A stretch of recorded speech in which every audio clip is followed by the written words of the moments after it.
Hurricanes don't have evil intent. They're not alive. It's hard to recover from the hurricane if you're not around to experience it.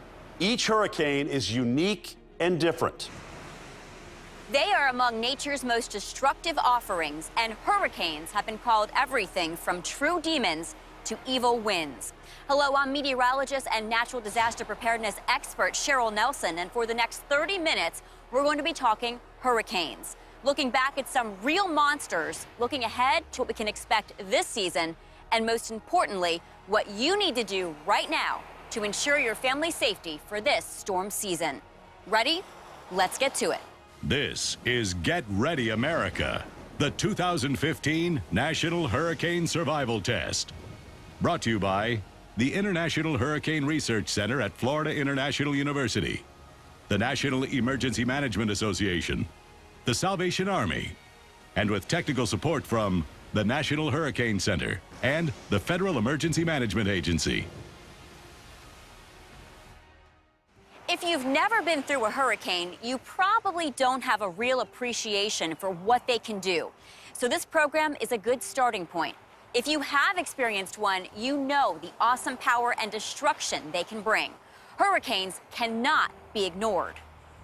While the 2014 Atlantic hurricane season was relatively quiet, producing the fewest tropical and named storms in 17 years, it did bring the strongest storm to hit the U.S. mainland in 6 years, Hurricane Arthur, which grazed the North Carolina coast with 100-mile-per-hour winds and produced sporadic flooding up through Massachusetts. In all, 8 were tropical storms, 6 of which became hurricanes. One thing we've noticed is that the last 2 years have been quieter than expected. And we're trying to understand why, and we're not completely sure. We understand the what. When we have more wind shear tearing apart storms, drier conditions, we tend to have less active seasons, which is what we had. But the why, we're not sure. But we are sure of 2 things. During the past several years, Atlantic Ocean temperatures near Africa, where storms generally form, have dropped about 1 degree. That, combined with the effects of wind shear in the upper atmosphere, has torn apart most storms in their earliest stages. Scientific explanations and voluminous data collection aside, though, it's good to keep this simple thought in mind. It takes only 1 storm affecting you and your family to make it a bad season. The worst tropical storm or hurricane ever to hit the U.S. is the one that affected you. So find out today if you live in an evacuation zone, figure out where you're going to go, how you're going to get there, and then when it is given the instruction for you to evacuate, you go. Because that is the most fundamental, critical, life-saving action that we take in this country in the face of hurricanes, to evacuate from the storm surge, or to evacuate from a structure like a mobile home. If you think he's kidding, just think back 10 years to the power and fury of Hurricane Katrina. August 29th, 2005.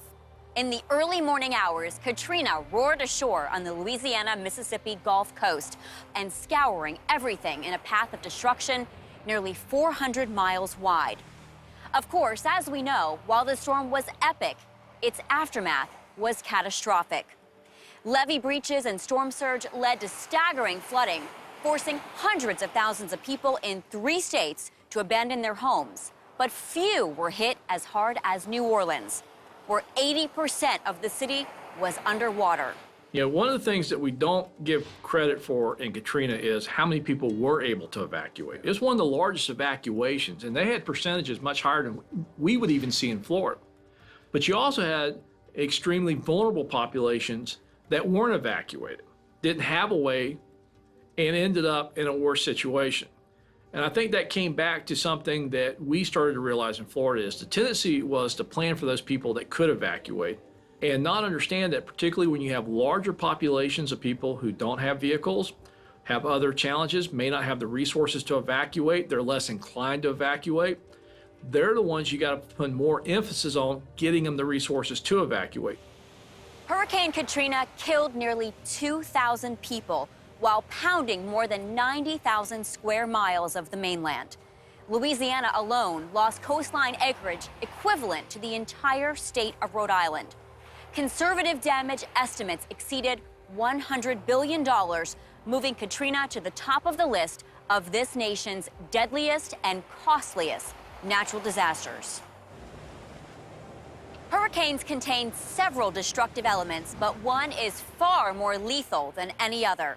We'll examine and explain how to deal with it when Get Ready America, the National Hurricane Survival Test, returns. No matter where you served, no matter how you served, no matter when you served, we honor you. The Florida Department of Veterans Affairs. We connect Florida veterans and their families to the federal and state benefits and services they earned. The Florida Department of Veterans Affairs, honoring those who served us. Every year, tens of thousands of children in Florida are abused or neglected. Many will be victims of sexual abuse, usually by someone they know and trust. Sometimes adults can miss the signs, and children don't always know how to ask for help. If you suspect a child is being abused, report it today. Don't miss the signs. Report child abuse. We now return to Get Ready America, the National Hurricane Survival Test. The first thing they think when they hear a hurricane is wind. Wind is only killing about 8% of the individuals who perish in a storm. It's water. It's water that is killing people. And that is why we evacuate in this nation. And the fact that people still haven't made that connection is shocking. When we started 7 years ago, somebody in Washington, D.C. asked what I hoped to accomplish. And my response was simple. I said, I hope to prompt a national dialogue, a national discussion about storm surge. Say the word hurricane, and the images that come to mind are usually the howling winds and rain. Yes, they can be extremely damaging and account for much of the storm's destructive power. But they are nowhere near as deadly as storm surge, a wall of water pushed ashore and inland by hurricane winds, capable of wiping away everything in its path and drowning those caught unaware. One of the problems is people focus on the category for storm surge. That's a big mistake. You can get large storm surges with lower category storms. Ike was a great example of that in Galveston. Many people outside a hurricane warning can get storm surge as well. The hurricane warning doesn't focus on the extent of the storm surge. To help make that connection and impress upon everyone the dangers of storm surge, the National Hurricane Center is in the midst of a multi-year program, moving towards separate hurricane wind and hurricane storm surge warnings. Storm surge can come in a different place at a different time than the wind threat. We want people to respond differently to the storm surge threat than the wind threat. You want to get out of the way of storm surge, but most people can shelter in place for wind. So we think a separate warning will help save lives, and we're taking the first step towards that this season. We're going to be putting out a graphic this year that will have our prototype storm surge watch and warning areas. We hope that over time, having a separate warning for surge will get people to do what their local emergency managers are telling them. If you're in an evacuation zone, if you're told to evacuate, we hope that this warning that the Weather Service is developing will reinforce that message and get people to leave. Our storm surge tracking and forecasting abilities are incredibly sophisticated. Nevertheless, those involved in the research will tell you we're barely scratching the surface of the secrets nature is willing to give up. We can't say you're exactly going to have 73 mile-per-hour winds at your house and there's going to be 4 foot of water at your house. We can't do that because of all the uncertainties and errors involved. But what we can do is provide a quantitative risk for you. So we can say, well, there's a 10% chance of hurricane-force winds or a 60% chance. Hurricanes are, of course, a natural environmental force dating back millennia. And as we struggle to understand them, it's also natural to try to duplicate them. It's the strongest university research facility in the entire nation. We can go up to Category 5 wind speed, add water into the wind flow, and now you have hurricane conditions, real hurricane conditions, and a testing environment. The International Hurricane Research Center, or IHRC, is striving to turn the wall of wind into a turnkey informational resource, moving the research and the knowledge gained immediately to homeowners living in hurricane zones. Because we need to build better, build stronger. The wall of wind has already changed Florida building code on some of the techniques with cooling towers on top of a building. There's more to be done when we want to increase the building codes where people live and learn more about how wind interacts with the structure so we can have safer homes, safer schools, safer businesses. We'll have more on that a little later. The forecast for this year's storm season is for another below average number of storms. However, as positive as that might sound, those making the predictions are the first to warn that seasonal forecasts should be viewed as nothing more than a general point of interest. Seasonal forecast, as far as triggering any differences in what an individual should do relative to his home, his family, his business, no, it makes no difference at all, because until we can actually tell you in advance, say your area is much more at risk, your area is not at any risk at all, we're nowhere near being able to do that in a seasonal forecast. So from a preparedness standpoint, no. Should I start worrying now about Hurricane Diana or whatever? No. You just take action. You worry about something you can do something about or affect the outcome. You cannot change if a hurricane's going to come or not. So don't worry about it. Just prepare as best you can. And, let us provide the best information on the forecast of where it could occur and what impacts could affect. But don't worry, just do your best job in preparing. When we return, how does your state rank in terms of hurricane preparedness? The answer will probably surprise you. Get Ready America, the National Hurricane Survival Test. We'll be back in just a moment. You think it's the end. You're not gonna live. We were in a moment of terror. It was just a horrible scene. I turned around and looked at my house, and I realized that I didn't have a house anymore.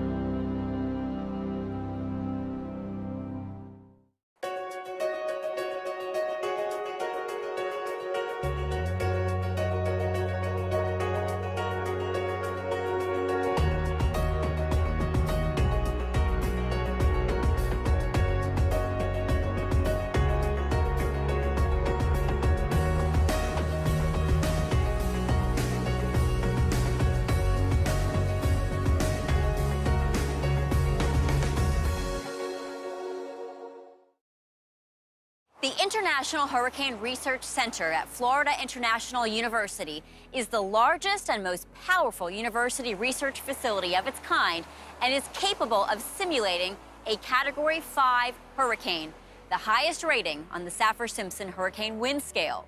The Wall of Wind facility has made a significant impact on hurricane mitigation through extensive research activities conducted by the wind engineering team. The top 3 research projects from the Wall of Wind and their results are: rooftop equipment testing. Rooftop air conditioning units are constantly at risk of being dislodged by strong winds. By placing porous screens around them, the wind stress is broken up and the risk of damage lowered substantially. Vortex suppression on roofs. By modifying the edges of flat roofs to make them more aerodynamic, we can lessen damage done by strong winds and lower the risk of roof failure. Standing seam metal roof testing. By modifying the shape and design of the seams found in metal roofs, pressure on the roof and vibrations from the wind can be dramatically reduced.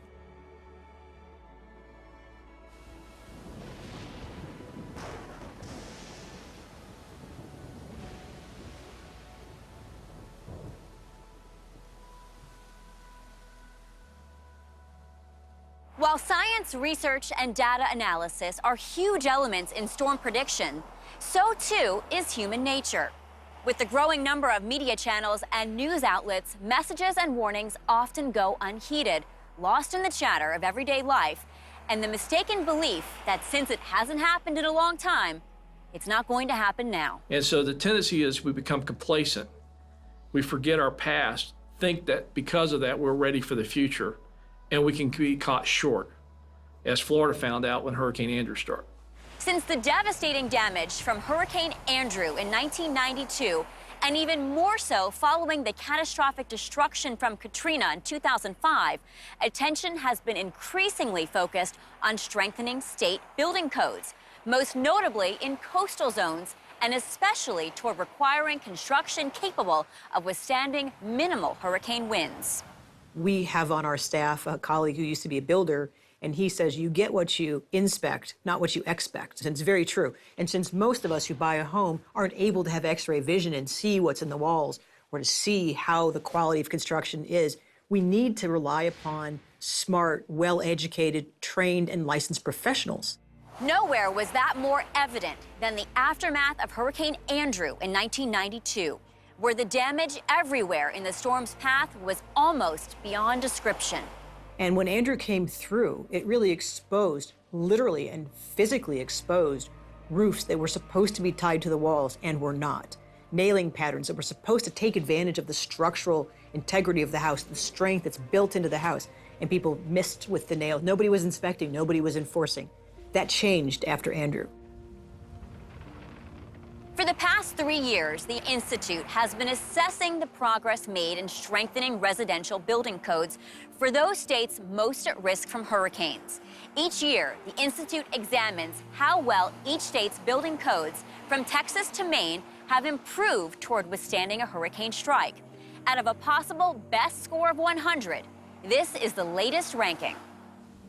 We shouldn't, as a nation, continue to build in vulnerable places in brittle ways. And part of not doing that is making people aware of the fact that we have been doing just that for decades. And it's time for people to stand up and demand better. They can't demand what they don't know about. So for us, we want to make sure people understand there's a great difference in terms of the quality of construction in this country from state to state, and even in many cases within states.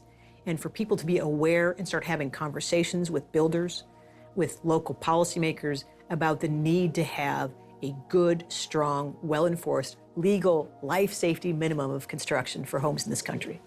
Even if your home was built before the tougher standards were enacted, there's a lot you can do to mitigate the weaknesses and harden your home, and it doesn't have to be done all at once. Reality is, this can cost money. So maybe you don't mitigate everything in the first year.